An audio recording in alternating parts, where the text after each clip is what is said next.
Hi. So basically, let me explain what this is. Um, I'm creating a Minecraft world that I tell story times in. This is so dumb. I just thought, it would be cool to have like a Minecraft world where I did this in. And videos are gonna be like mostly unedited. Just story time. Just have some fun. So I decided the story I'd tell today would be from when I was in summer camp. This last summer actually, sorry. And so what I was doing there was my mom really wanted to get rid of me, but she really wanted to get rid of me for like a summer.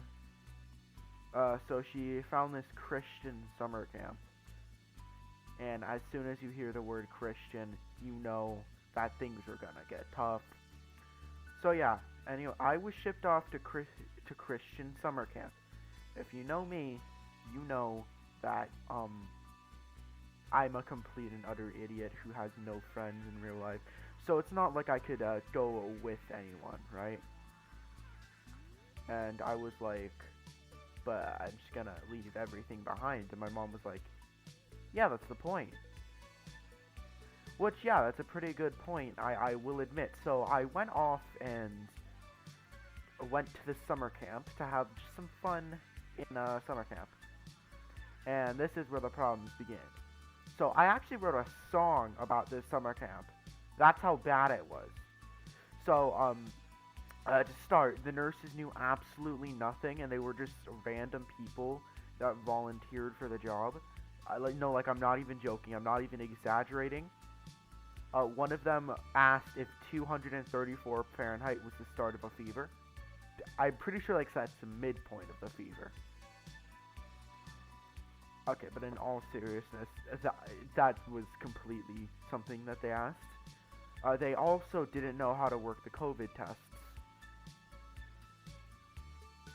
It's really not that hard. You just shove a swab up someone's nose until they bleed. Can't be that hard. Well, I mean, you're not supposed to make them bleed. But they made us bleed anyway. Why? I don't know. They felt like the nurse station was like very bad.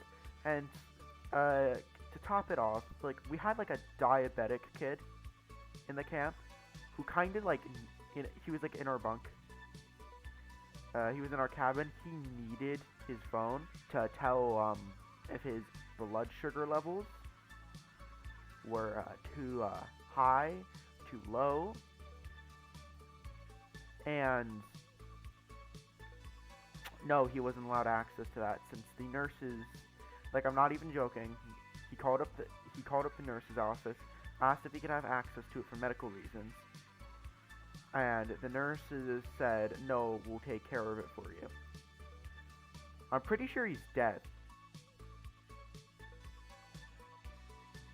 That's what happened at the beginning of this summer camp.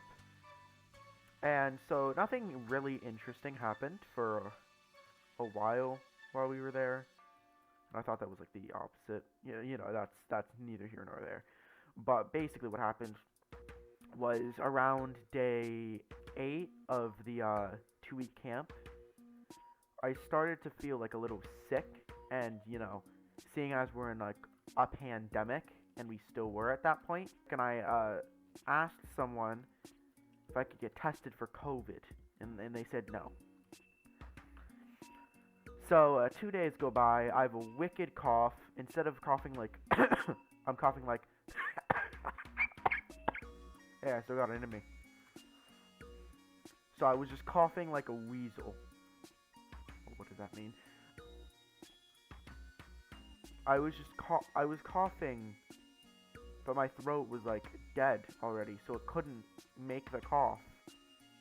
And like, yeah.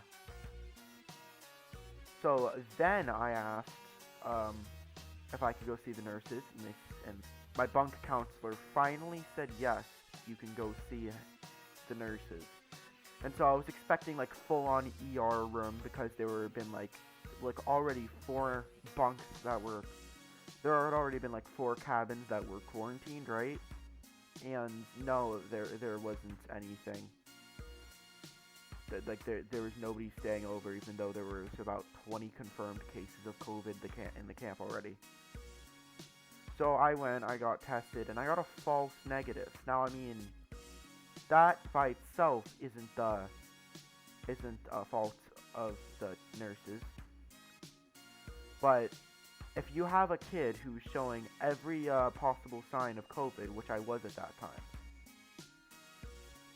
and you get a false negative,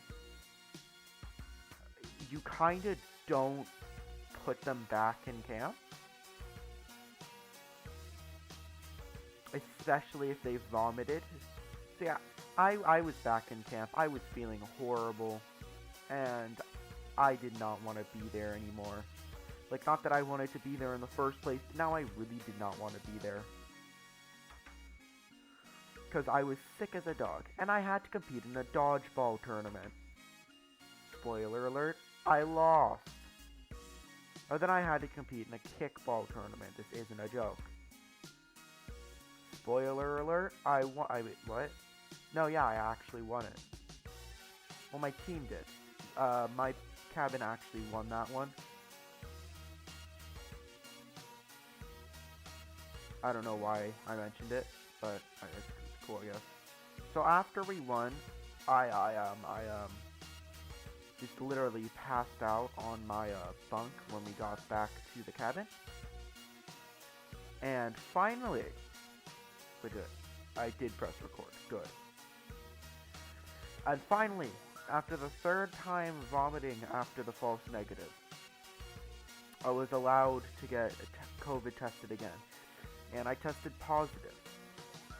So now you think, okay, this is the end. They're going home. I had to wait for my parents to get there. And while I'm not going to say where I live and where the camp was exactly, what I will say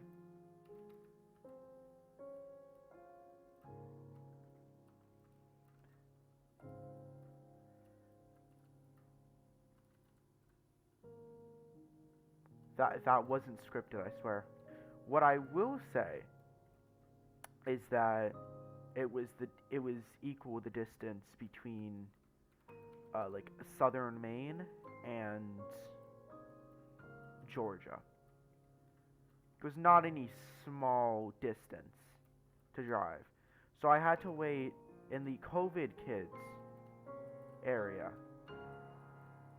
for however long it took my parents to get to me.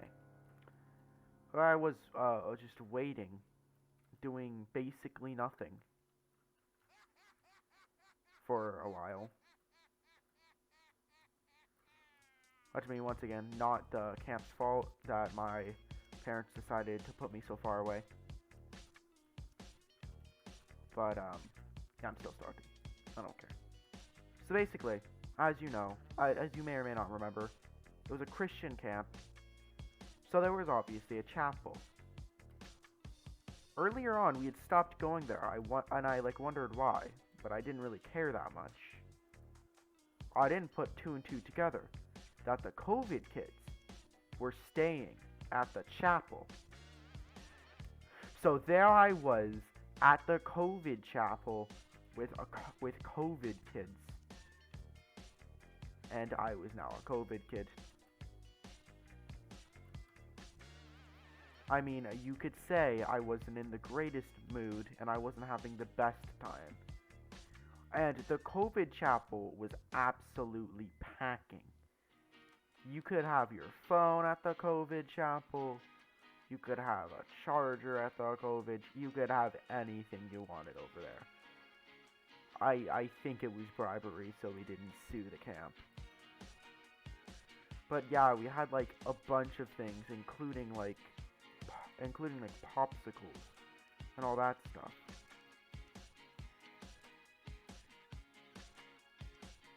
And like actual ice cream. One of the baby zombies had a gun. That's illegal. There's a witch.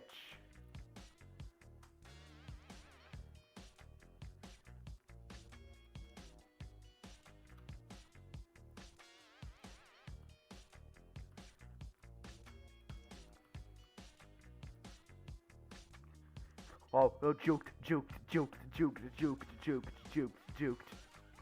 Yeah, I was in the COVID chapel. They had things like popsicles. They had ice cream.